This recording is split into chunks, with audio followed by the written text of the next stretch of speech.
I was just actually going to pick up on a couple of points that actually Mike and Stephen also mentioned. With respect to, the economy, I think that there's a big divergence between what's going on in the economy and what's going on in the market. So when we look at the economy, yes, there are calls for the death of the consumer, the UK implementing the largest fiscal squeeze since World War II. But it's really, and also in developed markets, it's still heavily reliant on the consumer, with the US consumer still accounting for, however you calculate it, between 60 and 70% of GDP.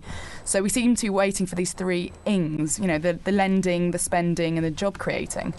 And as Mike said, with banks writing down and obviously, struggling to deleverage, the lending is not happening. With home prices as well, putting fear into the consumer, they're not spending, and job creating also is not filtering through.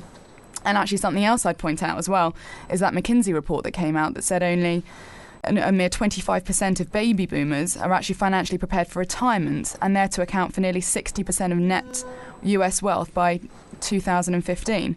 And the OECD sets the average pension at about 59% of career earnings, whereas in the UK we're only up to about 31%. But we're talking about a shifting of power at the same time, and actually going back again to the G20, something that was interesting to note actually that did come out of that was, you really could physically see the importance of China building, and the fact that Geithner went straight from the summit to Beijing was also an interesting element.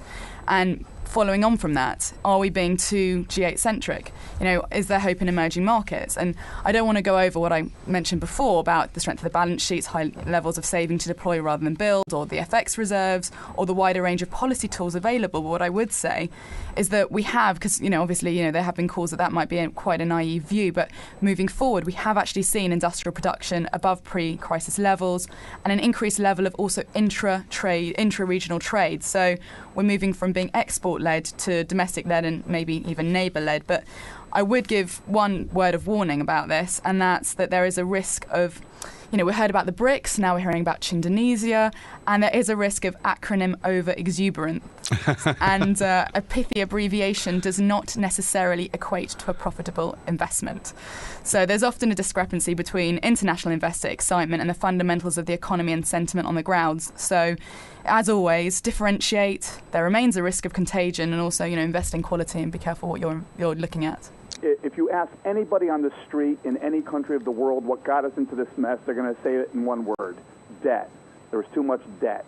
And what is odd is how many more trillions and trillions of dollars the world is into debt now than they were in 2008 when people would say this all began. So I don't know how we work that off. There's no real talk of tax increases or spending cuts or anything. And I'm not advocating either of those things. I'm just saying how this all gets fixed miraculously. And there is a disconnect. Jen is right. Between the markets, which don't make sense either, since 70% of trading in the U.S. is high-speed trading now, and the economy. These are separate animals.